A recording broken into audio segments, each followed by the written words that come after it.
Hello student, आज हम start करेंगे क्लास 9th का फर्स्ट चैप्टर, जो कि तुम्हारे केमिस्ट्री का भी फर्स्ट चैप्टर है, मैटर इन आवर सराउंडिंग। जब मैं ये चैप्टर कराऊंगी तो शायद तुम्हें कुछ चीज़ें हल्की सी डिफिकल्ट लगे, पर याद रखो इस 9th का सबसे ईजीएस्ट चैप्टर है। ठीक है, बिल्कुल ही डिफिकल्ट चैप्टर नहीं है।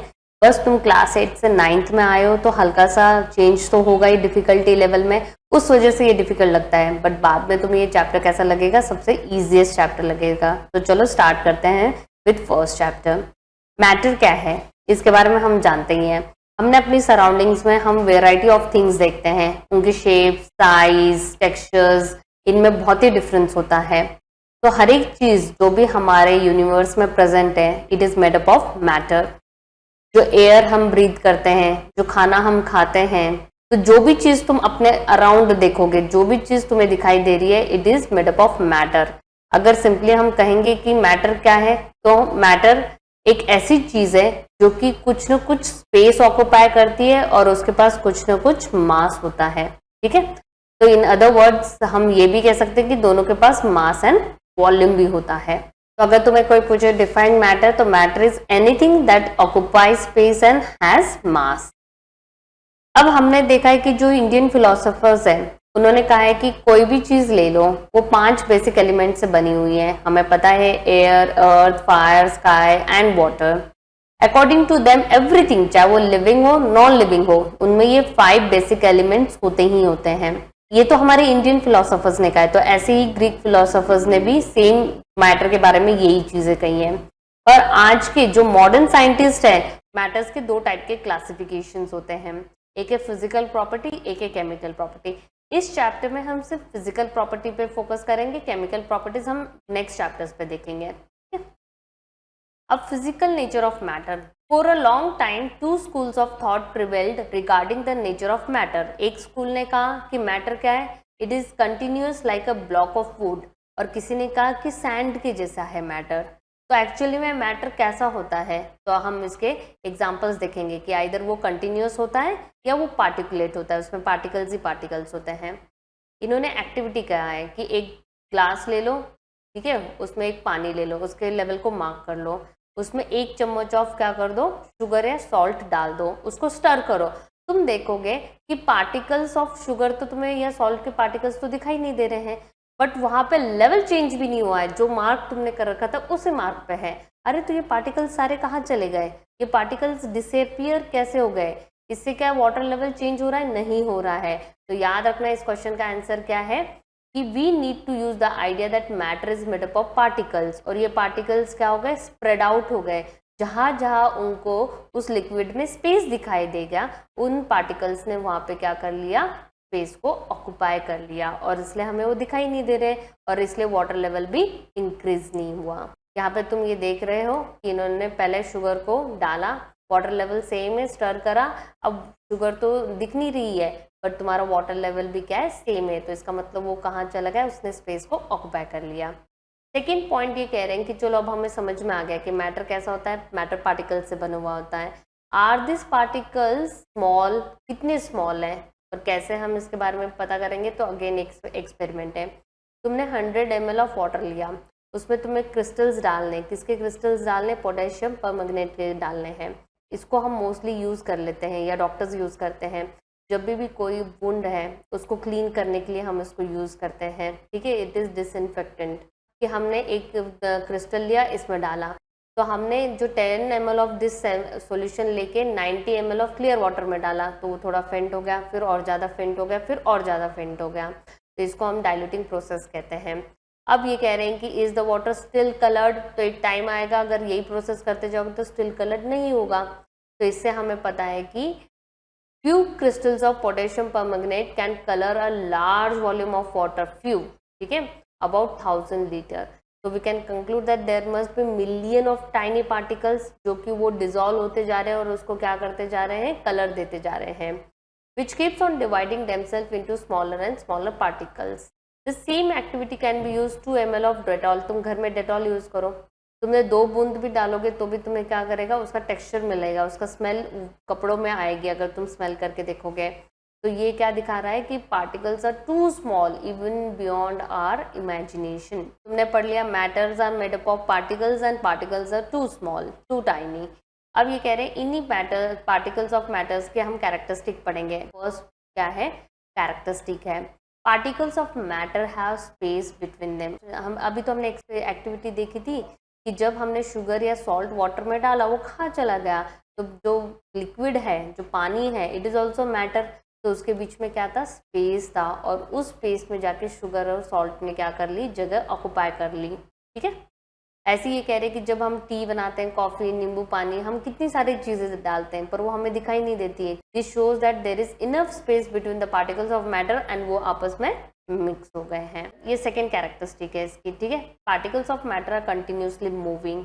कैसे हम इसके बारे में समझेंगे, तो अगर हम कभी भी घर में पूजा होती है और हम अगरबत्ती जलाते हैं, जैसे ये है, ठीक है, कोई यहाँ पे बैठा हुआ है, कोई यहाँ पे बैठा हुआ है, कोई यहाँ पे है, ठीक है, और कोई यहाँ पे, जो यहाँ उसको तो डायरेक्ट स्मेल आ रही है, पर क्या ये पर्सन को स्मेल नहीं आएगी? आएगी आफ्टर सर्टन टाइम। क्यों? क्योंकि ये जो पार्टिकल्स हैं ये कंटिन्यूसली मूव करते रहेंगे और एक सर्टन टाइम पे ये कहाँ पहुँचेंगे, तो ये दूर लोग बैठे हुए हैं उनके तरफ तक भी पहुँचेगी। ठीक है, फिर तीसरा ये ऐसी ये एक्टिविटी उसके लिए है। इन्होंने कहा एक ग्लास ऑफ वाटर लो, जैसे वाटर यहाँ पे ले लिया और तुमने उसके अंदर एक फ्यू ड्रॉप्स ऑफ इंक डाल दी, तो तुम देख रहे हो जो इंक की ड्रॉप्स है वो कैसे मूव हो रही है, फास्ट मूव हो रही है। पर अब हमने पानी में हनी डाला, तो क्या हनी भी इमीडिएटली जैसे इंक हो रही है वैसे ही ये भी स्प्रेड होगी? नहीं। क्यों? क्योंकि जो इंक है वो क्या होती है, लिक्विड फॉर्म में होती है, तो लिक्विड में मूवमेंट फास्ट होता है, और हनी इज विस्कस, मतलब उसकी डेंसिटीज हाई, तो नीचे जाके सेटल डाउन हो जाएगी। अगर कई देर तक तुमने रखा तो ये तो पूरा पानी क्या हो जाएगा, ब्लू कलर का हो जाएगा, और इसको मिक्स होने के लिए बहुत टाइम लगेगा। अब सेम इसमें इन्होंने नेक्स्ट एक्टिविटी में इन्होंने कहा है कि drop a crystals of copper sulphate, या जो ऊपर हमने पोटेशियम परमैंगनेट के जो देखे हैं, एक को हॉट, मतलब दोनों में से कोई भी क्रिस्टल्स चूज करो, एक को हॉट वाटर में डालो, एक को कोल्ड में डालो। तुम देख रहे हो ये हॉट वाटर है, ये कोल्ड वाटर है, तो यहाँ पे हमें दिखाई दे रहा है कि यहाँ पे क्या हो रहा है, फास्ट मिक्सिंग हो रही है, ठीक है, फास्ट स्प्रेडिंग हो रही है, और यहाँ पे थोड़ी सी स्लो स्प्रेडिंग हो रही है। तो ये कह रहे हैं कि क्या rate of mixing change with temperature, तो इसका आंसर इज यस। कैसे? तो ये इसका आंसर हमें नीचे इन्होंने एक्सप्लेन कर रखा है। Particles of matter are continuously moving, ये हम पढ़ चुके हैं, जो हमने अगरबत्ती वाला एग्जाम्पल लिया था। दैट इज, अब वो मूव कर रहे हैं, तो मूव कैसे करेंगे, क्योंकि उनमें कौन सी एनर्जी प्रेजेंट होती है, काइनेटिक एनर्जी प्रेजेंट होती है। जैसे जैसे टेम्परेचर राइज होगा, kinetic energy will also increase. Kinetic energy increase होगी तो मूवमेंट भी क्या होगी, फास्ट होगी, and therefore we can say that with increase in temperature the kinetic energy of the particles also increases। तो जब भी तुम इंटरमिक्सिंग करोगे किसी भी चीज़ों का, अगर वो चीज़ हॉट है या उसका टेम्परेचर हाई है तो इंटरमिक्सिंग विल बी फास्ट, और अगर वो चीज़ कोल्ड है तो इंटरमिक्सिंग उतना ही स्लो डाउन हो जाएगा। They do so by getting into the spaces between the particles। याद रखना, इंटरमिक्सिंग में हमेशा एक पार्टिकल दूसरे पार्टिकल के स्पेस को ऑक्युपाई कर लेता है। This intermixing of particles of two different types of matter on their own is called diffusion, और इस प्रोसेस को हम diffusion कहते हैं। एक्चुअली diffusion की बहुत सिंपल सी डेफिनेशन है, movement of particles from higher concentration to lower concentration. कोई उन पार्टिकल्स को थोड़ी स्प्रेड कर रहा है, वो अपने आप। अगर मैं इस रूम में बैठी हुई हूँ और मैंने यहाँ पे परफ्यूम स्प्रे करा, और जो स्टूडेंट लास्ट रो में बैठा है, आफ्टर सम टाइम ये जो परफ्यूम की जो स्मेल है वो उस तक पहुँचेगी। क्यों? Due to the diffusion. और याद रखना है, as the temperature increases the diffusion rate also increases. अब हम ये चीज़ तो देख ही चुके हैं कि हीटिंग डिफ्यूजन को क्या करता है, फास्ट करता है। अब ये कह रहे हैं कि particle of matter attract each other, ये इसकी थर्ड कैरेक्टरिस्टिक है। तो पार्टिकल्स के टोटल 3 कैरेक्टरिस्टिक्स थे। पहला था कि उनके बीच में स्पेस होती है, दूसरा था स्पेस है तो इसलिए तो वो कंटिन्यूसली मूव करते रहेंगे, एंड तीसरा है दे अट्रैक्ट ईच अदर। अब इसका एक बहुत ही इन्होंने बेसिक सा एग्जाम्पल बताया कि 3-4 गर्ल्स है, खड़े हो जाओ ग्रुप में। The first group should hold each other from the back and lock arms, like जैसे एक दूसरे को क्या करना है, इंटरलॉक कर लेना है। सेकेंड को सिर्फ हैंड से लॉक करने के लिए बोला, और थर्ड को सिर्फ फिंगर से लॉक करने के लिए कहा है। अब जो फोर्थ ग्रुप है वो इन सब ग्रुप में जाएगा। तो इजीली कौन सा ग्रुप ब्रेक होगा? जिनकी लॉकिंग फिंगर्स से हुई है। क्यों? क्योंकि फिंगर से हुई है तो उनके बीच में जो फोर्स ऑफ अट्रैक्शन है या फोर्स है जो उनके बीच में वो बहुत माइन्यूट है and therefore it will be easy to break. जिनके हैंड से होगा फिर भी स्ट्रांग होगा, जिनका इंटरलॉकिंग है उसमें तो बहुत ही ज़्यादा फोर्स लगेगा टू ब्रेक डाउन। तो इससे हमें दिखाई दे रहा है जितने पार्टिकल्स क्लोज होंगे उतना उसमें क्या होगा? स्ट्रांग फोर्स होगा। जितने पार्टिकल्स थोड़े मीडियम होंगे, जैसे लिक्विड में मीडियम फोर्स ऑफ अट्रैक्शन होता है उनके बीच में, और सबसे लीस्ट फोर्स ऑफ अट्रैक्शन कहाँ पार्टिकल्स में मिलेगा? गैस में मिलेगा, क्योंकि they are freely moving, randomly move करते हैं वो। ठीक है, फिर नेक्स्ट एक्टिविटी 1.7 में भी ये कह रहे हैं कि आयरन नेल लो, पीस ऑफ चॉक लो, रबर बैंड लो, try breaking them by hammering, cutting और स्ट्रेचिंग। तुम हैमरिंग कर लो, स्ट्रेचिंग कर लो, कटिंग कर लो, आयरन नेल को कुछ नहीं होगा। क्यों? क्योंकि उसके जो पार्टिकल्स है दे आर टू क्लोज हैं, तो इसका मतलब उसमें फोर्स ऑफ अट्रैक्शन क्या होगा? 2 आया होगा, और ड्यू टू दैट तुम उसको ब्रेक नहीं कर सकते। तो किस में ग्रेटर फोर्स होगा? तो आयरन नेल में ग्रेटर फोर्स होगा। नेक्स्ट एक्टिविटी में ये कह रहे हैं कि अगर ये एक्टिविटी तुमने कई बार करके ट्राई करी होगी कि जब पानी नल से आ रहा है एंड अगर तुम अपने फिंगर्स को ले जाओ तो तुम वाटर को क्या कर सकते हो? कट कर सकते हो। क्यों कट कर सकते हो? क्योंकि उसमें जो फोर्स ऑफ अट्रैक्शन है पार्टिकल्स का वो थोड़ा सा मॉडरेट है और इसलिए वो क्या हो जाएंगे? मूव हो जाएंगे। तो तीनों एक्टिविटीज जो हमने अभी देखी है suggest that particles of matter have force acting between them and this force keeps the particles together. The strength of this force of attraction varies from one kind of matter to another. Depend करेगा। तो याद रखना है solid में हमेशा सबसे ज़्यादा force of attraction होगा, लिक्विड में मॉडरेट होगा और गैसेस में तो लीस्ट होगा। अब है क्वेश्चंस जो भी टॉपिक हमने पढ़ा है। अभी तक हमने टॉपिक क्या पढ़ा है कि व्हाट इज मैटर, जो भी स्पेस ऑक्यूपाई करता है एंड इट हैज़ मास। फिर हमने पढ़ा कि मैटर किससे बने हुए होते हैं? पार्टिकल से बने हुए होते हैं। फिर हमने पार्टिकल्स की 3 कैरेक्टरिस्टिक पढ़ी, तो ये फोर्थ क्वेश्चन तुम्हारा यही पूछा गया था कि उसकी 3 कैरेक्टरिस्टिक्स बताओ। तो अब हम इन क्वेश्चंस को डिस्कस कर लेते हैं। अभी कह रहे हैं which of the following is matter. हमें पता है chair occupy space, air occupy space, smell also, जो कि मैं एक्सप्लेन करूँगी, आलमंड्स ऑल्सो, ठीक है, lemon water also, smell of perfume also. तो इसका मतलब ये रिमेनिंग जो है ये मैटर नहीं है। अब तुम कहोगे स्मेल कैसे है? The sense of smell is not matter, however the smell और order of a substance is classified as a matter. ठीक है, the smell of any substance, perfume रहने दो, खाने का स्मेल आती है, कई चीज़ों की आती है। This is because perfume is in liquid state inside the bottle. जैसे ही वो बाहर आएगा it comes out in form of tiny droplets and these droplets of perfume are matter and spread out in the atmosphere to create a sense of smell. तो obviously उनको कुछ ना कुछ space चाहिए, ठीक है, और इसलिए हम किसी भी टाइप ऑफ स्मेल को किस में कंसिडर करते हैं? मैटर में कंसिडर करते हैं। अब question 2, the smell of hot sizzling food reaches. देखो अगर कहीं पे खाना गर्म पक रहा है तो वो हमें दूर तक वो स्मेल आ जाती है, ठीक है, कहीं पे पूरी बन रही है, भुजिया बन रही है, कैसे पता चलता है हमें? तो याद रखना है जब फूड हॉट होता है तो ऑब्वियसली टेम्परेचर कैसा होगा? हाई होगा। अब तुमने डिफ्यूजन के बारे में पढ़ा है तो it happens due to diffusion, ठीक है। एज द टेम्परेचर राइजेस तुम्हें पता है कि डिफ्यूजन का रेट भी क्या होगा? फास्ट होगा, and due to that the smell of hot sizzling food भी क्या होगा? दूर तक फैलेगा, ठीक है, दूर तक स्प्रेड होगा। A diver is able to cut through the water in a swimming pool. Which property of matter does this observation show? ये कैसे हो गया? वो पानी के अंदर कैसे वो डाइव कर पाया? तो उसका रीज़न क्या है कि there is space between the particles, और ऑब्वियसली उन पार्टिकल्स के बीच में फोर्स ऑफ अट्रैक्शन कैसा है? लेस है, इसलिए हम इजीली पानी के अंदर क्या कर सकते हैं? डाइव कर सकते हैं। और फोर्थ, अभी हमने ये तीनों प्रॉपर्टीज कैरेक्टरिस्टिक्स पढ़ी थी कि मैटर के बीच में स्पेस होता है, स्पेस है इसलिए मोशन कैसा होगा? कंटिन्यूअस होगा, और ये सारे पार्टिकल्स एक दूसरे को क्या करते हैं? अट्रैक्ट करते हैं। So this are the 3 characteristic. अब चलते हैं नेक्स्ट टॉपिक पे, स्टेट्स ऑफ मैटर। मैटर क्या होता है हमने पढ़ लिया, मैटर पार्टिकल से बने हुए थे, उसकी प्रॉपर्टीज भी पढ़ ली, बट स्टेट्स मैटर्स होते किस फॉर्म में है? तो मैटर्स डिफरेंट फॉर्म्स में एग्जिस्ट करते हैं। बेसिकली हमने बचपन से पढ़ रखा है सॉलिड, लिक्विड, गैस। वैसे तो 2 और स्टेट्स डिस्कवर हो चुके हैं पर वो हमारे सिलेबस में नहीं है।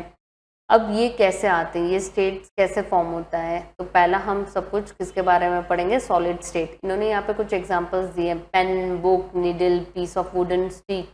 अभी कह रहे हैं कि सारे के सारे एग्जांपल्स किसके हैं, सॉलिड्स के हैं। वी नो दैट, ऑब्जर्वेशंस क्या है हमारी, they have definite shape, distinct boundaries, fixed volumes, that is have a negligible compressibility. जब उनके वॉल्यूम्स फिक्स्ड है, उनके डेफिनाइट शेप्स है, तो तुम उनको कंप्रेस करोगे तो they are least compressible, they are almost negligible compressible. Solids have a tendency to maintain their shape when subjected to outside force, कि अगर यहाँ पे वुडन चीज़ है और मैं प्रेस करूँ तो वो इजीली अपने शेप को चेंज नहीं करेगा। सॉलिड्स में break under force but it is difficult to change this shape. अगर तुम ज़्यादा फोर्स लगाओगे तो टूट सकते हैं, पर शेप चेंज होना इज़ वेरी डिफिकल्ट। क्यों? क्योंकि दे आर रिजिड। अब ये कह रहे हैं पर there are some exceptional cases हमारे पास सॉलिड में। पहला एक्सेप्शनल केस क्या है, रबर बैंड का। रबर बैंड इज सॉलिड, और अभी मैं कह रही थी सॉलिड तो शेप चेंज नहीं कर सकते, तो रबर बैंड ने कैसे शेप चेंज कर दिया, तो ये this are exceptional cases. Rubber band अपना शेप चेंज करता है, कब तक करेगा, जब तक there is a force on it. जैसे ही तुम फोर्स लीव कर दोगे it will come on its original shape. If excessive force is applied, और एक्सेसिव अप्लाई कर दोगे तो क्या हो जाएगा, दे विल ब्रेक। फिर सेकेंड एक्सेप्शनल केस ये क्या कह रहे हैं, शुगर और सॉल्ट। अगर हम उनको डिफरेंट जार्स में रखें तो उनके शेप ले लेते हैं, तो ये भी सॉलिड है, तो हम कहेंगे the shape of each individual sugar और सॉल्ट क्रिस्टल्स रिमेन्स फिक्स्ड। तुम कहोगे कि मैम शेप्स तो चेंज नहीं होता है, पर तुम अगर ग्लास में डाल दोगे तो शुगर सॉल्ट ग्लास के शेप ले लेंगे, मैं अगर बाउल में डाल दूंगी तो बाउल के शेप ले लेंगे। पर अभी तो हमने पढ़ा कि सॉलिड्स तो अपने शेप चेंज नहीं करते, फिर ये कैसे कर रहे हैं। पर अगर हम इंडिविजुअली शुगर के क्रिस्टल्स को देखें, उनके क्रिस्टल्स के पास कैसा शेप है, फिक्स शेप है, तो इसलिए इनको भी हम किस में काउंट करते हैं, सॉलिड में काउंट करते हैं। एंड थर्ड एक्सेप्शनल केस इन्होंने क्या कहा है, स्पंज के बारे में। ठीक है, स्पंज अगेन तुम उनको प्रेस करोगे उसका शेप चेंज हो जाता है।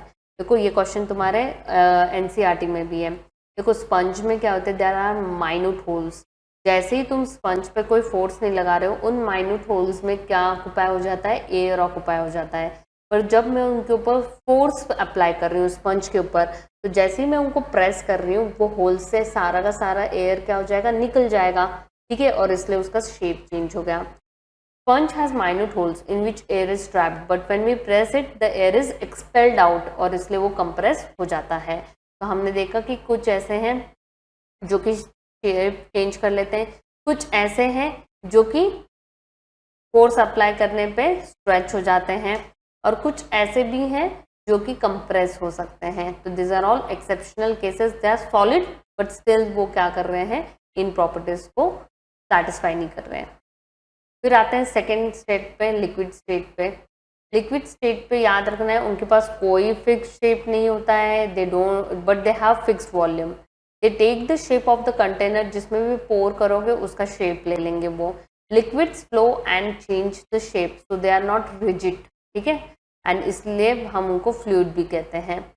अब ये कह रहे हैं कि हमने ऊपर देखा था कि सॉलिड्स और लिक्विड्स क्या होते हैं, डिफ्यूज करते हैं। तुमने पानी लिया, फ्यू ड्रॉप्स डाल दिए तो स्प्रेड हो जाएगा, डिफ्यूजन हो जाता है।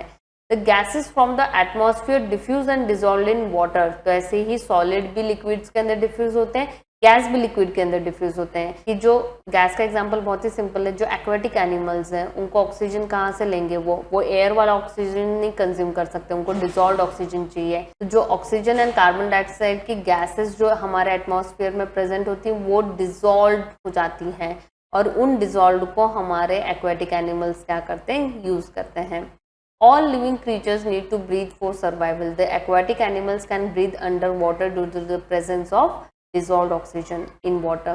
Thus, we may conclude that solid, liquid and gases can diffuse into liquids. तीनों की तीनों चीज़ें liquids के अंदर क्या कर सकती हैं, diffuse कर सकती हैं। Rate of diffusion of liquid is higher than that of a solid.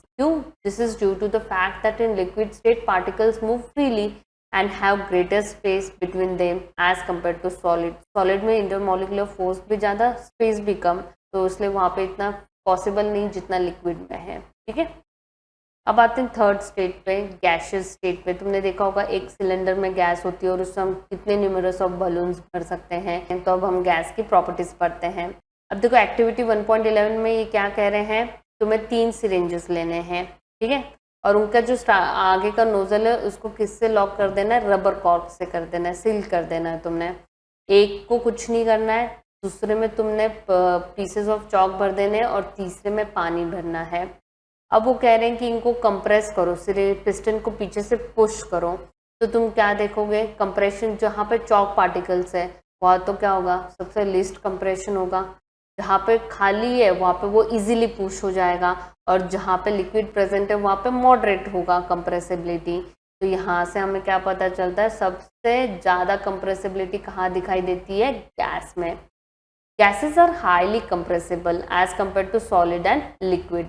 The LPG cylinders कैसे भरते हैं हम, उनको लिक्विफाइड ही तो करते हैं हम हाई प्रेशर अप्लाई कर देंगे, गैस लिक्विड बन जाती है और उसको स्टोर कर लेते हैं कंटेनर में। That we get in our home for cooking और the oxygen supplied to the hospitals, ये सारे के सारे कंप्रेस्ड गैस हैं। कंप्रेस्ड नेचुरल गैस जो कि सीएनजी है वो भी क्या है, कंप्रेस्ड है, और उनको हम एज अ फ्यूल्स यूज करते हैं। Due to their high compressibility and large volumes of gas can be compressed into a small cylinder and transported easily. तुम्हें दिखने में वो सिलेंडर छोटे दिख रहे पर उनमें गैस कैसी होगी, मैसिव गैस होगी। We come to know about what is being cooked in the kitchen without even entering there by the smell. तो ये स्मेल हमारे पास कैसे पहुंच रही है, तो particles of the aroma of food वो मिक्स हो जाते हैं किसके साथ, पार्टिकल्स ऑफ एयर के साथ। एक तो खाने का टेम्परेचर इज हाई और गैस, ये दोनों ही क्या कर रहे हैं, डिफ्यूजन के रेट को इंक्रीज कर देते हैं, और वो इजीली हमारे पास तक क्या दूर तक हमारे पास वो स्मेल पहुंच जाती है। याद रखना है जो हॉट कुक्ड है वो फ्यू सेकेंड्स में ही हमारे पास तक उसके स्मेल पहुंच जाएगी। Due to the high speed of particles and large space between them, gases shows the property of diffusion very fast into other gases. अब है जो गैसेस की प्रॉपर्टीज। गैसेस के पार्टिकल्स कैसे होते हैं, लूजली पैक्ड, जो कि हमें यहाँ पे दिख रहे हैं। तो अब इनके बीच में स्पेस भी ज़्यादा है, फोर्स भी वीक है ऑलमोस्ट। तो इस केस में क्या होगा, they will just bombard randomly, कहीं पे भी उछलते रहेंगे। कभी तो वो एक दूसरे को हिट करेंगे, कभी वो कंटेनर्स के वॉल को हिट करेंगे, और इसके वजह से they will exert a pressure, and the pressure exerted by the gas is because of the force exerted by gas particles. कितने एरिया में तुमने कितने गैस पार्टिकल्स छोड़ रखे हैं उतना वहाँ पे प्रेशर बिल्डअप होगा। तो यहाँ पे अब तुम्हें इनकी प्रॉपर्टीज के बारे में समझ में आ गया होगा। अब हम इनके ऊपर क्वेश्चंस कर लेते हैं, तो तुम्हारे और भी कंसेप्ट क्या हो जाएंगे, क्लियर हो जाएंगे। अब है density is mass upon volume, ठीक है। तो डेंसिटी, इनकी डेंसिटीज को इंक्रीजिंग ऑर्डर में लिखना है। तो इसका मतलब है सबसे लीस्ट कौन सा होगा, एयर होगा। फिर एग्जॉस्ट फ्रॉम चिमनीज भी क्या होंगे, इनकी डेंसिटी लो होगी। इसके बाद में सबसे लाइट क्या है, कॉटन है। फिर उसके बाद में लाइट क्या होगा, वाटर हो गया। फिर हनी, एंड देन लास्ट में आयरन है। तो ये इनका इंक्रीजिंग ऑर्डर यहाँ पर दे रखा है। फिर इन्होंने कहा है कि जो स्टेट्स ऑफ मैटर्स हैं इनकी कैरेक्टरिस्टिक्स लिखो, जो अभी हमने पढ़ी थी। हमने पढ़ा था कि सॉलिड्स के particles are too closely packed, इनके थोड़े लूज है और इनके तो ज़्यादा ही लूज है। फिर इनमें force of attraction is highest, इसमें लेस देन सॉलिड, और इसमें सबसे लीस्ट है।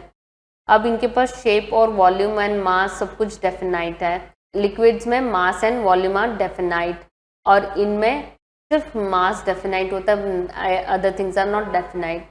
फिर इसमें है कि इनके पास सबसे लीस्ट एनर्जी होगी, ठीक है। क्यों, क्योंकि उनके पास जब स्पेस ही नहीं है तो मूवमेंट कैसे करेंगे, so there are least kinetic energy.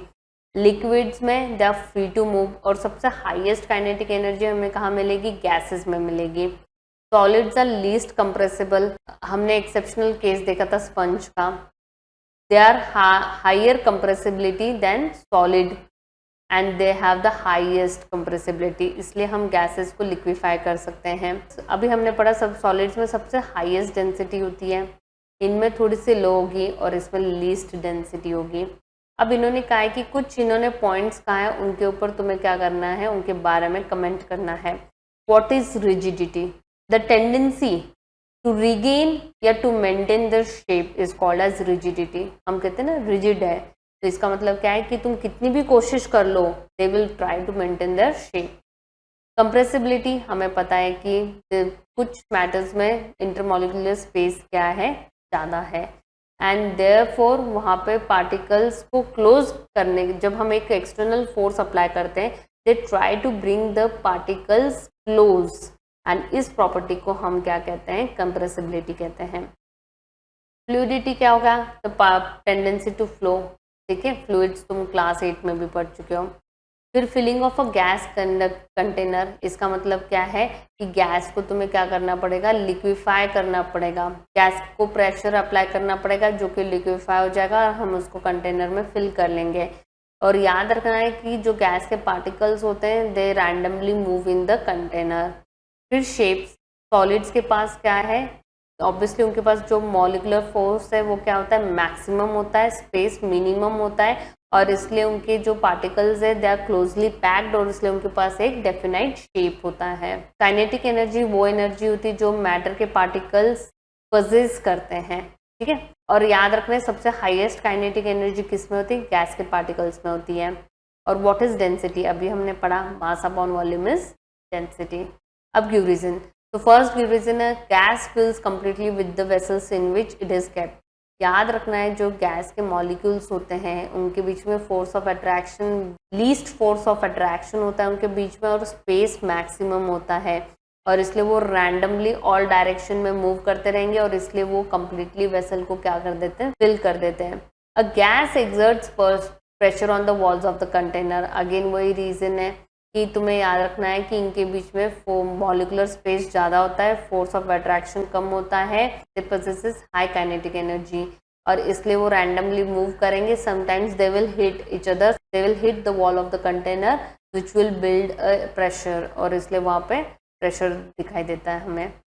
फिर है wooden table should be called a solid, कोई भी कह देंगे अलमीरा क्यों सॉलिड है ऐसे कह देंगे, तो तुम्हें याद रखना है कि उसके पास फिक्स शेप है, उसकी डेंसिटी हाई है, इट इज़ लीस्ट कंप्रेसिबल, ठीक है। फिर हम कहेंगे फिक्स वॉल्यूम है, तो इस वजह से ये सारी प्रॉपर्टीज तो वो सॉलिड की फॉलो कर रहा है, तो इसलिए वो क्या कहलाया जाएगा, solid. We can easily move our hand in air, but to do same through a solid block of wood, we need a karate expert. Again हम कहेंगे कि जो तुम्हारे वुड के जो वुड का ब्लॉक है उसमें जो पार्टिकल्स है दे आर क्लोजली पैक्ड, उनमें फोर्स ऑफ अट्रैक्शन ज़्यादा है, एंड जो एयर है उसमें जो पार्टिकल्स हैं और उनके बीच में फोर्स ऑफ अट्रैक्शन भी लीस्ट है, तो इजीली हम अपने हैंड को एयर में मूव कर सकते हैं, पर हम वुड से मूव नहीं कर सकते हैं, ठीक है। And last question, liquids generally have lower density as compared to solids, but must have observed that ice floats on water. ऐसे तो आइस को वो करना चाहिए, और आइस तुम्हारे कोल्ड ड्रिंक्स में, जूसेस में ऊपर फ्लोट कैसे करते हुए दिख रही है, तो इसका आंसर फिक्स्ड है। देखो कुछ चीज़ों के आंसर्स तुम्हें एज इट इज लर्न करने पड़ेंगे, तो इसका सिंपल सा रीजन क्या है, ice is a solid but ice has a cage like structures, ठीक है, जिसमें न्यूमरस ऑफ एम्प्टी स्पेसेस है, जहाँ पे एयर क्या हो जाता है, फिलअप हो जाता है। This spaces are large as compare to the spaces present between the particles of water. Thus for a given mass of water, एक सर्टेन अमाउंट ऑफ वाटर में जब तुम वो आइस को डाल रहे हो वो स्पेस को तो ऑक्यूपाई नहीं कर सकता, and the density of ice is less then that of water, और इसलिए वो क्या करेगा, फ्लोट करेगा। ये कह रहे हैं कि liquid generally have lower density as compare to solids, but you must have observe that ice floats on water. Why? तो इसका तो सिंपल सा आंसर है, आइस सॉलिड है बट उसके पास केज लाइक स्ट्रक्चर्स हैं, there are lots of empty spaces, और ये empty spaces are larger than the spaces between the जो तुम्हारे वाटर मॉलिक्यूल्स हैं, पार्टिकल्स ऑफ वाटर्स हैं, एंड देयरफॉर उसकी डेंसिटी क्या हो जाती है, density is less than water, and इसलिए वो सिंक करेगा। अब आते हैं कि क्या स्टेट ऑफ मैटर चेंज हो सकता है। ऑब्वियसली हमने देख रखा है आइस सॉलिड था, लिक्विड हो गया, उसी पानी को उबाल दो तो गैस में कन्वर्ट हो जाएगा, तो हमने ऑब्वियसली इनके स्टेट को चेंज होते हुए देख रखा है। कैसे होता है, तो सबसे फर्स्ट है due to the effect of change of temperature. दो तरीके से हम इनके स्टेट्स को चेंज कर सकते हैं। First is effect of change of temperature, second हम देखेंगे due to the effect of pressure also they can change the state. तो पहला हम फोकस करेंगे चेंज ऑफ टेम्परेचर से। इसमें इन्होंने क्या कहा है, एक बीकर लो जिसमें इन्होंने आइस के क्यूब्स डाल दिए, यहाँ पे एक थर्मामीटर रखा हुआ है, नीचे से हमने बर्नर स्टार्ट कर दिया। जब ये प्रोसेस स्टार्ट हो रहा है तुम टेम्परेचर देखोगे, हमें पता है आइस का टेम्परेचर क्या होता है 0 डिग्री सेल्सियस। अब अगर मैंने 2 मिनट 4 मिनट के लिए बर्नर्स चल ही रहा है तो क्या इसका टेम्परेचर इंक्रीज होते हुए दिखेगा? Most of the students will say yes, but no. जब तक तुम्हारा ये सारा आइस वाटर में नहीं कन्वर्ट हो जाता है तब तक तुम्हारा टेम्परेचर थर्मामीटर क्या शो करेगा? 0 डिग्री सेल्सियस करेगा। तुम कह रहे हो ऐसे कैसे मैम, अगर नीचे से हीट सप्लाई हो रही है तो टेम्परेचर इंक्रीज होना चाहिए, और मैं कह रही हूँ नहीं होगा। तो ये टेम्परेचर जहाँ कहाँ रहा है, ये हीट जो हम सप्लाई कर रहे हैं ये जहाँ कहाँ रही है, तो यही इसी के बारे में हम पढ़ेंगे। और इस टाइम पे इस हीट को हम एक स्पेशल नेम देते हैं लैटेंट हीट। तो चलो आओ पढ़ते हैं लैटेंट हीट के बारे में। On increasing the temperature of solids, the kinetic energy of the particles increases. Due to the increase in kinetic energy, the particle starts vibrating with a greater speed. The energy supplied by heat overcomes the force of attraction between the particles. The particles leave their fixed position and start moving freely. A stage is reached when the solid melts and is converted to a liquid. अब यहाँ पे देखो ये क्या कह रहे हैं, जब जब तुम सॉलिड के टेम्परेचर को इंक्रीज करोगे, तुम्हें पता है टेम्परेचर इंक्रीज होते क्या चीज़ अफेक्ट करेगी? काइनेटिक एनर्जी इफेक्ट करेगी।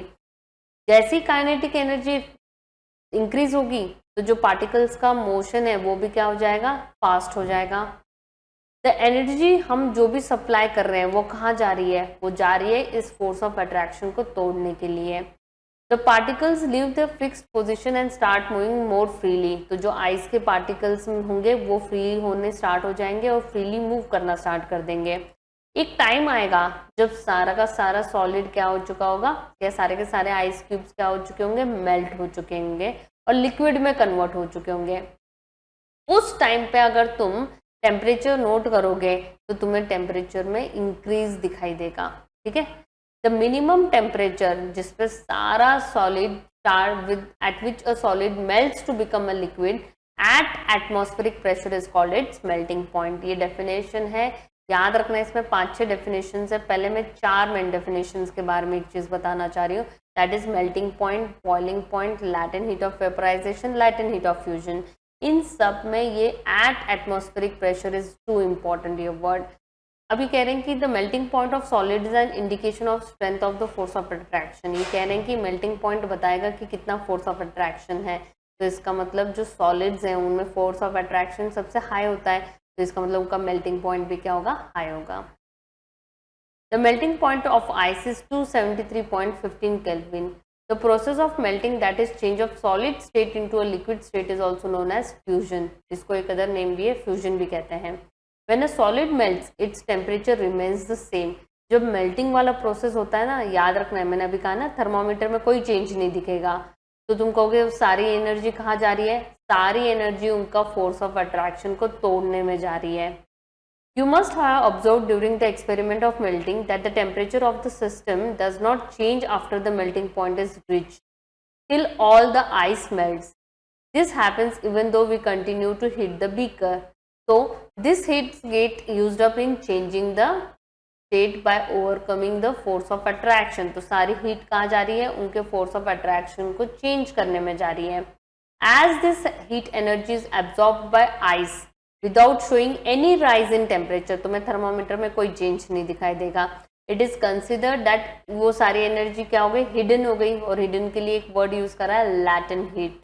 ठीक है, द अमाउंट अब लैटेंट हीट, तो लैटेंट का मतलब हो गया हिडन हीट है। वो हीट कहाँ चली जाती है? सिंपल सा अगर कोई पूछो वो हीट कहाँ जा रही है, तो सारी हीट फोर्स ऑफ अट्रैक्शन को तोड़ने में जा रही है। जितनी heat and amount of heat हमें चाहिए to convert 1 kg of solid into 1 kg of liquid at atmospheric pressure is and at atmospheric pressure at its melting point is known as latent heat of fusion. ठीक है, अगर किसी भी solid चीज को तुम्हें लिक्विड में कन्वर्ट करना है तो उसका 1 kg ऑफ सॉलिड को 1 kg ऑफ लिक्विड करने में जितनी भी हीट हमें लगेगी उस हीट को हम क्या कहेंगे? लैटेंट हीट ऑफ फ्यूजन कहेंगे। So particles in water at 0 degree Celsius have more energy as compared to the particles in ice at same temperature. ठीक है, when we supply heat energy to water, तो जब भी तुम water को heat energy supply करोगे तो water के पार्टिकल्स क्या होने स्टार्ट हो जाते हैं, मूव होना स्टार्ट हो जाते हैं, फास्ट होना स्टार्ट हो जाते हैं। एट अ सर्टन टेम्परेचर एक पॉइंट ऐसा आएगा जब तुम्हारा सारा पानी किस में कन्वर्ट हो चुका होगा, स्टीम में कन्वर्ट हो चुका होगा। ठीक है, एक सर्टन पॉइंट आएगा जहाँ पे जो पार्टिकल्स हैं particles will have enough energy to break free from the force of attraction of each other. उस पॉइंट पे temperature will start changing. The temperature at which a liquid starts boiling, एक ऐसा temperature जिस पे liquid boil होना start हो जाएगा eight atmospheric pressure. मैंने बताया ना ये टर्म हर एक डेफिनेशन में आएगी। तो एट एटमॉस्फेरिक प्रेशर पे अगर कोई भी चीज़ बॉयल होना स्टार्ट हो जाएगी तो हम उस टेम्परेचर को क्या कहेंगे, बॉइलिंग पॉइंट कहेंगे। अब ये कह रहे हैं कि boiling is a bulk phenomena. इसका मतलब क्या है, देखो जब हम किसी चीज़ को बॉईल करते हैं ऐसा कभी नहीं होगा कि नीचे नीचे की लेयर बॉईल हो रही है और ऊपर तो बॉईल ही नहीं हो रहा है। तो बॉइलिंग क्या होगा, ओवरऑल होगा। तो इस ओवरऑल ये सब पूरे में होगा, उस पूरे में होने के लिए हमने क्या टर्म यूज किया, बल्क फिनोमिना यूज करा है। Particles from the bulk of the liquid gain enough energy to change into the vapour state. तो याद रखना है जो वाटर है उसका बॉइलिंग क्या होता है, 100 डिग्री सेल्सियस होता है। अब ये कह रहे हैं कि इसी से क्या तुम लैटेंट हीट ऑफ वेपराइजेशन की डेफिनेशन डिफाइन कर सकते हो। यस, जैसे हमने अभी यहाँ पे लैटेंट हीट ऑफ फ्यूजन करा था वैसे ही तो हम कहेंगे the amount of heat energy that is required to change 1 kg of liquid into gas at atmospheric pressure at its boiling point is known as latent heat of vaporisation. ठीक है, तो अगर तुम एक डेफिनेशन लर्न कर लोगे, बस थोड़ा सा तुम्हें कुछ एक दो टर्म्स चेंज करने हैं तो उससे सेकेंड डेफिनेशन अपने आप लर्न हो जाएगी। तो तुम्हें इन चारों डेफिनेशन एग्जैक्टली लर्न होनी चाहिए, melting point, boiling point, latent heat of vaporisation, latent heat of fusion. अब ये कह रहे हैं कि जो पार्टिकल्स हैं स्टीम के, that is water vapour eight 373 kelvin, मतलब 100 डिग्री सेल्सियस पे वो क्या होंगे, वाटर वेपर के फॉर्म में होंगे। And they will have more energy than water at the same temperature. इसलिए क्वेश्चन आता है कि अगर तुम्हारे ऊपर स्टीम फेंकी जाए और तुम्हारे ऊपर बॉइलिंग वाटर गिराया जाए तो which will give more severe Burns. तो याद रखना है always steam will give more severe Burns. तुम कहोगे कैसे, उबलता हुआ पानी है मैम, वो तो because particles in steam have absorbed extra energy, जिसको हम लैटेंट हीट कहते हैं, वो उन्होंने एब्जॉर्ब किया क्योंकि उनको अपना स्टेट चेंज करना था। इसका मतलब उनके पास एक एक्स्ट्रा अमाउंट ऑफ हीट है एज कम्पेयर टू जो बॉइलिंग वाटर के पास है। तो इसके वजह से उनके पास हीट ज़्यादा है, तो इसलिए वो क्या करेंगे, बर्न्स भी सीवियर देंगे। ठीक है, तो इससे हम कंक्लूड कर सकते हैं कि अगर हम टेम्परेचर चेंज करते जाएंगे तो हमारे स्टेट्स ऑफ मैटर भी क्या होते जाएंगे, चेंज होते जाएंगे। अब यहाँ पे एक चीज़ नोट करना है तुम्हें, यहाँ पे टेम्परेचर के बारे में पॉइंट आ ही गया है। तुमने कहीं पे के देखा है, कहीं पे सी देखा है, K is kelvin, C is Celsius. याद रखना है कि तुम्हें इनको चेंज करने के लिए क्वेश्चंस आएंगे। अगर मैंने दिया है कि 5 डिग्री सेल्सियस को केल्विन में चेंज करो तो याद रखना है तुमने उसमें क्या करना है, 273 को ऐड करना है। ठीक है, एक्चुअली में इट इज़ 273.15, पर हमने कैलकुलेशन इजी करने के लिए सीबीएसई वालों ने कहा है जस्ट ऐड 273, और अगर तुम्हें केल्विन को सेल्सियस में कन्वर्ट करना है तो सब्ट्रैक्ट 273। ठीक है, तो जब न्यूमेरिकल्स आएंगे तब हम देखेंगे, पर ये पॉइंट समझ में आ गया ना, यहाँ पे 273.15 है actually, but we are just using 273। अभी हमने पढ़ा कि कैसे मैटर चेंज कर रहा है अपने स्टेट को। सॉलिड से पहले वो लिक्विड में जाएगा, देन लिक्विड से गैस में जाएगा, but there are few substances जो कि डायरेक्टली सॉलिड से किस में चेंज हो जाएंगे, गैस में चेंज हो जाएंगे। ठीक है, तो उस प्रोसेस को हम क्या कहते हैं, सब्लिमेशन कहते हैं। ठीक है, a change of state directly from solid to gas without changing into liquid state is called as sublimation. मतलब डायरेक्ट सॉलिड से किस में चला जाएगा, gas, without going through the liquid state. तो इनके एग्जाम्पल क्या है, कैम्फर है। ठीक है, तुमने देखा ही होगा जब हम आरती में कपूर यूज करते हैं, अगर तुम उनको खुला छोड़ दोगे तो क्या हो जाएंगे, दे विल सब्लाइम। ठीक है, इसके बाद में नैफ्थलीन बॉल्स देखे होंगे तुमने, अगर तुमने कहीं पे बॉल्स को रखा हुआ है ओपनली, आफ्टर सम टाइम्स तुम्हें वो बॉल्स ही नहीं दिखेंगे। क्यों, क्योंकि वो क्या हो गए, उनमें सब्लिमेशन का प्रोसेस हो गया। एंड अगर हम इन गैसेस को, जैसे ये एक्सपेरिमेंट है, इन्होंने यहाँ पे ना कॉटन प्लग कर दिया, चीज़ें सब्लाइम तो हो गई, सब्लिमेशन प्रोसेस हो गई, पर वो बाहर नहीं निकल पाई। तो हमने जैसे ही इस प्रोसेस को कूल डाउन होने दिया तो ये वापस से किस में कन्वर्ट हो जाएंगी, सॉलिड में कन्वर्ट हो जाएंगी। लाइक याद रखना है, solid to gas is sublimation and gas to solid is deposition. ठीक है, दो अलग टर्म्स हैं तो याद रखना है, दोनों के लिए सब्लिमेशन नहीं होता है।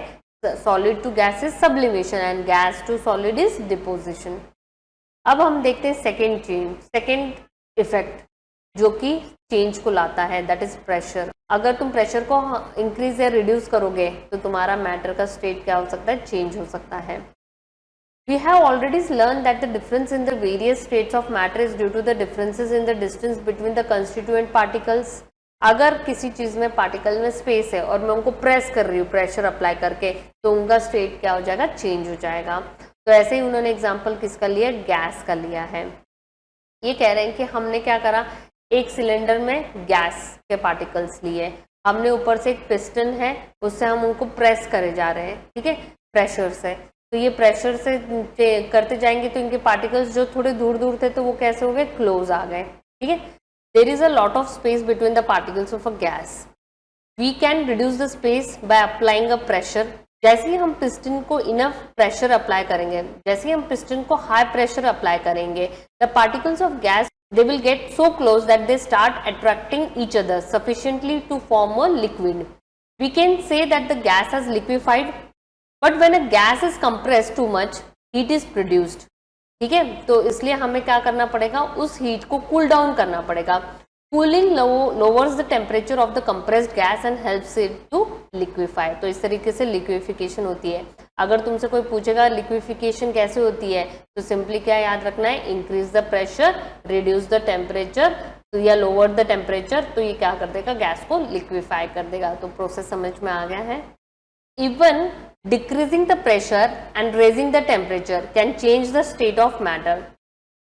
कैसे, तो सॉलिड कार्बन डाइऑक्साइड, यहाँ पे तुम्हें एग्जाम्पल दिख रहा है, is stored under high pressure, ठीक है, it is stored under high pressure. Solid CO2 gets converted directly into gaseous state on decrease of pressure to 1 atmosphere without coming into liquid state. For example, when a slab of solid carbon dioxide is kept exposed to air, then the pressure on it is reduced to normal atmospheric pressure, that is 1 atmosphere. Its temperature rises and it starts changing into carbon dioxide gas. Thus, the conversion of solid carbon dioxide into carbon dioxide gas is also change of state. ठीक है, which is caused by decreasing the pressure and increasing the temperature. तो तुम्हें solid CO2 समझ में आ गया और इसी को हम अदर नेम से जानते हैं ड्राई आइस। अब ये सॉलिड, ये जो ड्राई आइस है, इनका यूज कहाँ पे होता है, तो तुम्हें पता है डीप फ्रीजिंग के लिए हम यूज करते हैं। तुमने फंक्शंस में देखा होगा, वहां पे यूज होता है। Dry ice can produce much lower temperatures than produced ordinary ice, so it is much more effective for cooling purposes than ordinary ice. अब यहाँ पे है क्वेश्चंस जो इन टॉपिक्स के ऊपर है, जो कि नीचे दिए गए हैं, तो हम इनके सॉल्यूशंस देख लेते हैं। फर्स्ट है, तुम्हें इन सबको सेल्सियस में चेंज करना है। अभी मैंने बताया 300 केल्विन है, मुझे उसको सेल्सियस में चेंज करना है, तो 273 से माइनस कर दो, तो यह आ जाएगा 10 - 3 7, 9 - 7 2, तो यह आ जाएगा 27 डिग्री सेल्सियस। सिमिलरली 573 को 273 से माइनस करो, तो ये क्या आ जाएगा, 300 डिग्री सेल्सियस।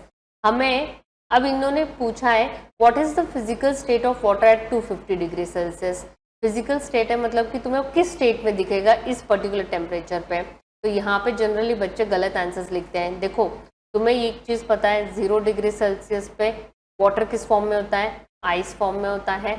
100 डिग्री सेल्सियस पे वाटर किस फॉर्म में होता है, स्टीम या गैस के फॉर्म में होता है। अब याद रखना है इसके बीच में, मतलब मोर देन 0 लेस देन 100, मतलब कि हम कह सकते हैं 0 पॉइंट समथिंग, 0 से अबव और 100 से लेस देन के फॉर्म में वाटर हमेशा कौन से स्टेट में होगा, लिक्विड स्टेट में होगा। पर जिस प्रोसेस में उसका स्टेट चेंज होता है, लाइक 0 डिग्री सेल्सियस पे, और वो मेल्ट होना स्टार्ट हो जाएगा, तो याद रखना है इसमें वो हमेशा 2 स्टेट में होता है। कुछ ऐसी आइस होंगी जो अभी भी सॉलिड में है, कुछ ऐसी आइस होंगी जो लिक्विड में है। तो इस स्टेट में क्या होगा, 2 स्टेट्स होंगे, हम लिखेंगे solid and liquid. Same way जब 100 डिग्री सेल्सियस है, सारा का सारा पानी स्टीम में कन्वर्ट नहीं या गैस में कन्वर्ट नहीं हो चुका होगा। कुछ पार्टिकल्स होंगे वाटर के जो कि स्टीम फॉर्म में होंगे, कुछ वाटर के पार्टिकल्स होंगे जो कि लिक्विड फॉर्म में होंगे। तो इसलिए हम 100 डिग्री सेल्सियस पे क्या लिखेंगे, लिक्विड एंड गैस लिखेंगे। ठीक है, जब 0 डिग्री होगा तो हम फिजिकल स्टेट ऑफ वाटर क्या लिखेंगे, सॉलिड एंड लिक्विड लिखेंगे। और बीच में लाइक अबव 100 है तो याद रखना है ऑब्वियसली गैस में होगा। बिटवीन 0 एंड 100 है तो हम लिखेंगे लिक्विड फॉर्म में है। क्लियर है? For any substance why does the temperature remain constant during the change of state. मैंने बताया था कोई भी सब्सटेंस लो, अगर तुम उसका स्टेट को चेंज कर रहे हो, टेम्परेचर कांस्टेंट रहेगा। क्यों रहेगा? तो सारी की सारी हीट जो तुम सप्लाई कर रहे हो वो कहाँ जा रही है? वो it is going to overcome the force of attraction between the particles, and इस हीट को हम क्या कहते हैं? लैटेंट हीट कहते हैं। Latent heat does not contribute to increase the temperature of the substance. तो उसका कॉन्ट्रीब्यूशन कहा जाता है to break down the force of attraction. ठीक है? Suggest a method to liquefy. अभी तो बताया मैंने, प्रेशर को इंक्रीज करो, टेम्परेचर को लोअर डाउन करो, तो इससे क्या हो जाएगा? तुम्हारा इससे क्या हो जाएगा? Gas will be liquefied. ये डायग्राम एनसीईआरटी में दे रखी, इसलिए मैंने डायग्राम यहाँ पे दिखा दी। अब आते हैं इवेपोरेशन। इवेपोरेशन तुमने डे टू डे लाइफ में देखा होगा, पानी गिर गया, समर है तो एकदम से तुम्हारी पानी वहां से गायब हो गया, मतलब क्या हो गया? इवेपोरेट हो गया।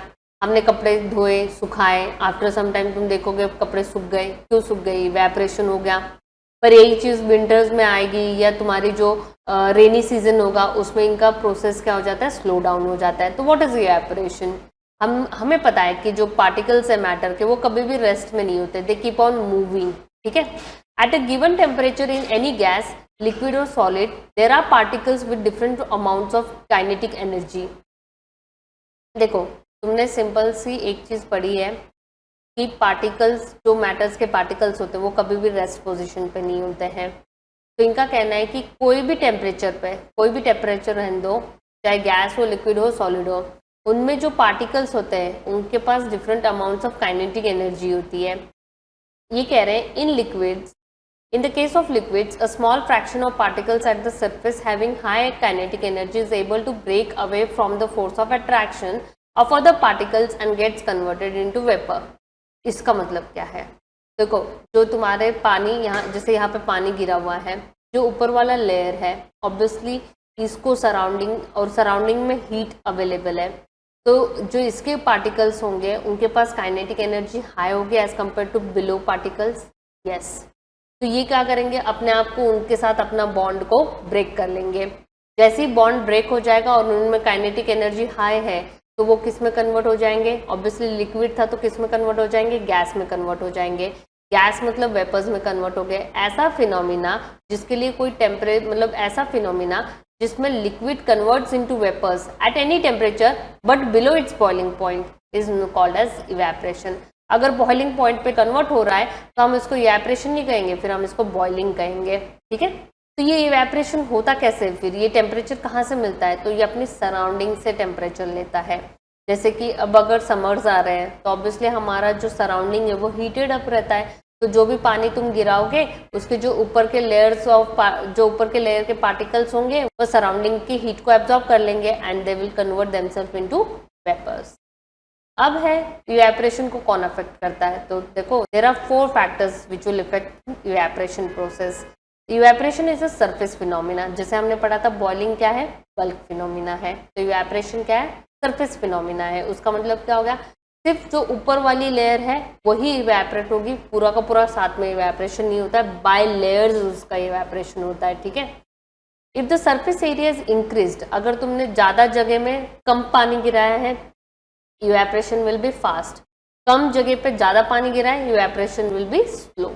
और इसका दूसरा एग्जांपल क्या है कि तुमने कपड़ों को स्प्रेड करके सुखाया, और एक है तुमने कपड़ों को बस निचोड़ के रख दिया, तो कौन से वाले जल्दी सूखेंगे? जो स्प्रेड आउट है, क्योंकि उनका surface area is more than as compared जो कपड़े तुमने स्प्रेड नहीं कर रखे। तो नेक्स्ट है इंक्रीज ऑफ टेम्परेचर। गर्मियां हैं, temperature will be high, temperature high तो kinetic energy will also be high and therefore उनका evaporation rate will be also high. Third is humidity. Humidity क्या होता है? Water vapour present in air. तो अगर evaporation हो रहा है तो जो पानी है, जो एयर हमारे सराउंडिंग में, it can't hold more than a definite amount of water vapour, और इसलिए उस टाइम पे इवेपोरेशन का रेट स्लो डाउन हो जाएगा। If the amount of water in air is already high, तो याद रखना है कि इवेपोरेशन का प्रोसेस क्या हो जाएगा? स्लो डाउन हो जाएगा। फिर है विंड स्पीड। तुमने देखा होगा कि जब भी हम ठंड, मतलब जब भी लाइक रेनी सीजन होती है या विंटर्स होते हैं या हमें जल्दी कुछ चीज़ सुखानी होती है तो हम फैन के नीचे रख देते हैं, तो स्पीड भी क्या करता है, इवेपोरेशन की रेट को इंक्रीज करता है। तो याद रखना है जिस दिन भी विंडी डे होगा उस दिन चीज़ें क्या होंगी, जल्दी ड्राइड अप हो जाएंगी क्योंकि evaporation rate will be faster. अब याद रखना है, चलो इवेपोरेशन क्या होता है, इवेपोरेशन को अफेक्ट कौन करता है, पर इवेपोरेशन होने से क्या होता है, तो याद रखना है whenever evaporation takes place there will be always a cooling effect, तुम्हें वहाँ पे कूलनेस मिलेगा। अपने हाथ पे परफ्यूम छिड़क के देखो, जैसे ही परफ्यूम इवेपोरेट हो जाएगा देयर विल बी कूलनेस, ठीक है। एक गीला कपड़ा लो गर्मियों में और अपने चेहरे को वाइप अप करो, जैसे ही वाइप अप करने के बाद में जो भी अमाउंट ऑफ लिक्विड प्रेजेंट था वो इवेपोरेट होते ही तुम्हारे फेस पे क्या आ जाएगी, कूलिंग इफेक्ट आएगी। तो कहीं पे भी अगर इवेपोरेशन हो रहा है याद रखना सिंपल सा, वहाँ पे क्या मिलेगा, कूलिंग इफेक्ट मिलेगा। कैसे मिलेगा, क्यों मिलेगा, अभी मैंने तुम्हें स्टार्टिंग में बताया था how does evaporation takes place. उसका सिंपल सा रीजन है, वो सराउंडिंग से हीट को लेता है, अपने स्टेट को चेंज करता है एंड इवेपोरेशन टेक्स प्लेस। अब जब वो सराउंडिंग से हीट ले रहा है, जब उसने वहां से हीट को निकाल लिया तो उस जगह पे तुम्हें क्या मिलेगा, कूलनेस मिलेगी ना हमें। अगर मैंने यहाँ पे इस हाथ पे परफ्यूम स्प्रेड करा है और परफ्यूम ने क्या करा, इतने बॉडी पार्ट से हीट को एब्जॉर्ब कर लिया, तो जब यहाँ पे हीट ही नहीं बची है तो मेरी ये इतना पार्ट क्या मिलेगा, कूल मिलेगा मुझे, ठीक है। तो सिंपल सा रीजन है due to absorption of heat from surrounding. अब ये कह रहे हैं कि जब भी तुम you pour some acetone nail polish remover on your palm, the particles will gain energy from your palm, ठीक है, सराउंडिंग पाम या सराउंडिंग से, और वहां से वो इवेपोरेट हो जाएंगे और तुरंत तुम्हें क्या मिलेगा, वहां पे कूलनेस मिलेगा। After a hot sunny day people sprinkle water on the roof और open ground because the large latent heat of vaporisation of water helps to cool the hot surface. वहां से वो सरफेस से हीट को absorb कर लेंगे और वहां पे क्या दे देंगे, कूलिंग इफेक्ट दे देंगे। अब ये कह रहे हैं कि why should we wear cotton clothes. तुम्हें पता है कॉटन क्लॉथ्स हमारे बॉडी से स्वेट को एब्जॉर्ब करेंगे। We know that during evaporation the particles at the surface of the liquid gain energy from the surroundings, ठीक है। तो ऐसे वो हमारे बॉडी से क्या करेगा, एनर्जी, हीट एनर्जी को गेन कर लेगा और पानी जो स्वेट हमसे एब्जॉर्ब कर रहा है उसको वेपर्स में कन्वर्ट कर देगा। The heat energy equal to the latent heat of vaporisation is absorb from the body leaving the body to cool. Cotton being a good absorber of water helps in absorbing the sweat and exposing it to the atmosphere for evaporation, ठीक है। और ऐसे ही वो कह रहे हैं कि तुमने ग्लास लिया है, ठीक है, we can see water droplets on the outer surface of a glass containing ice cold water। तो ये आया कहाँ से बाहर, droplets of water। तो ये कह रहे हैं कि the water vapor present in air on coming in contact with the cold glass of water loses energy and gets converted to liquid state। इनका कहना है कि जैसे मैंने इसमें आइस क्यूब्स डाल दिए, ठीक है, ठंडा पानी मैंने ग्लास में रख दिया, यहाँ पे तुम्हें पता है इसके सराउंडिंग में वाटर वेपर्स प्रेजेंट है। वो वाटर वेपर्स क्या करेंगे, जैसे ही इस ग्लास के कांटेक्ट में आ जाएंगे तो अपनी एनर्जी को लूज कर लेंगे, लूज करते ही वो किस में कन्वर्ट हो जाएंगे, लिक्विड में कन्वर्ट हो जाएंगे, और इसलिए हमें यहाँ पे वाटर ड्रॉपलेट्स दिखाई देते हैं, ठीक है। तो अब हमारा टोटल टॉपिक खत्म हो चुका है। अब हम इसके क्वेश्चंस करेंगे इवेपोरेशंस के। फर्स्ट है, why does a desert cooler cool better on a hot dry day. क्योंकि हॉट ड्राई डे में या ड्राई वर्ड यूज कर रहा है, इसका मतलब उसमें ह्यूमिडिटी नहीं है। ह्यूमिडिटी नहीं है तो वाटर वेपर्स का कंटेंट क्या हो जाएगा, लो हो जाएगा। तो जैसे ही अगर सराउंडिंग से, जैसे ही वहाँ पे इवेपोरेशन हो रहा है तो वो वाटर वेपर्स कहाँ चले जाएंगे, एयर में चले जाएंगे, और इसलिए वहाँ पे हमें वो क्या देंगे, कूलिंग इफेक्ट देंगे। How does the water kept in, मटके में भी पानी जब तुम रखते हो, तुम्हें याद रखना है मटका जो होता है उसमें देर आर टाइनी होल्स है, तो वहाँ पे पानी के ड्रॉपलेट्स आ जाएंगे। अब वो पानी के ड्रॉपलेट्स सराउंडिंग से हीट ले लेंगे, क्यों, क्योंकि उनको इवेपोरेट होना होता है, और इसलिए वो मटके को कूलिंग इफेक्ट देंगे और मटके के अंदर जो पानी होता है वो कूल डाउन हो जाएगा। Why does our palm feel cold, अभी हमने पढ़ा था कि पाम के ऊपर जब तुम एसीटोन या परफ्यूम डालते हो तो उसके पार्टिकल्स को इवेपोरेट होने के लिए एनर्जी चाहिए, तो वो एनर्जी कहाँ से लेंगे, हमारे बॉडी पार्ट से लेंगे। तो जैसे ही वो एनर्जी वहाँ से एब्जॉर्ब कर लेंगे तो उतना एरिया क्या हो जाएगा, कूल डाउन हो जाएगा। और सेम वे इनका कहना है कि हम अगर कप से चाय पीने के बजाय हम सॉसर से पिए, मिल्क हो या टी हो, तो तुम्हें याद रखना है surface area increases the rate of evaporation. तो अगर सॉसर में पियोगे तो उसका सरफेस एरिया इंक्रीज होगा, तो जो इवेपरेशन है उसका रेट फास्ट हो जाएगा और चाय या दूध जल्दी कूल डाउन हो जाएगी और हम इजीली उसको पी सकते हैं। What type of cloth should we wear in summer? तो याद रखना है हमेशा एक तो लाइट कलर्स हैं और दूसरा कॉटन क्लोथ्स हो। क्यों? क्योंकि कॉटन क्लॉथ्स हमारे जो एब्जॉर्प्शन ऑफ स्वेट है उसको फास्ट करता है और वो फास्ट है तो इवेपरेशन फास्ट होगा और इसलिए हमें कूलिंग इफेक्ट मिलेगी।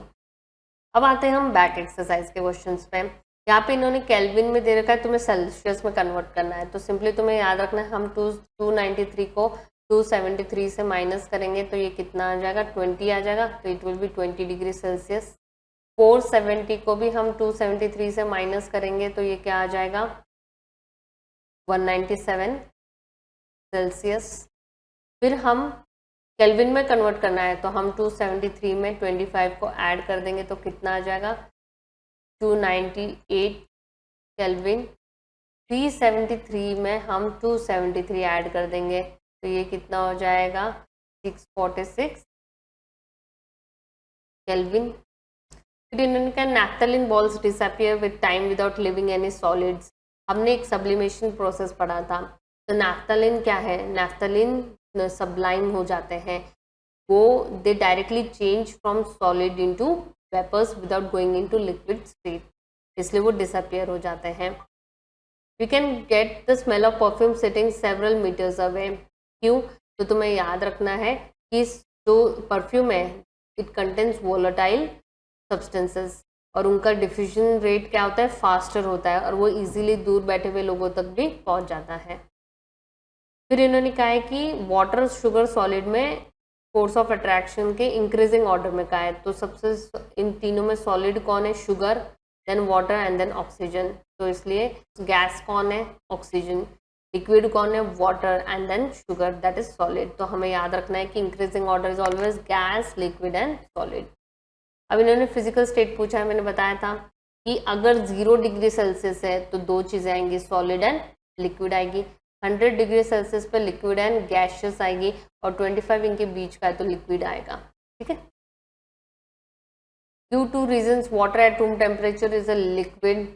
रूम टेम्परेचर पे temperature is not that much high, तो इसका मतलब जो इंटरमोलिकुलर फोर्स ऑफ अट्रैक्शन होगा वो कैसा होगा, that will be quite enough कि वो उसको बाउंड करके रखे और इसलिए water will be in liquid form only. और दूसरा है it has fixed volume but not fixed shape. फिर ये कह रहे हैं आयरन अलमीरा is a solid at room temperature. तुम्हें पता है कि जो भी प्रॉपर्टीज तुमने पढ़ी ना उसके बारे में लिख दो कि it has fixed shape, fixed volume, high density, can not change it shape, मतलब कोई भी रीजन दे दो, that's why it is solid. फिर ये कह रहे हो why is an ice at 273 kelvin more effective in cooling than water at the same temperature.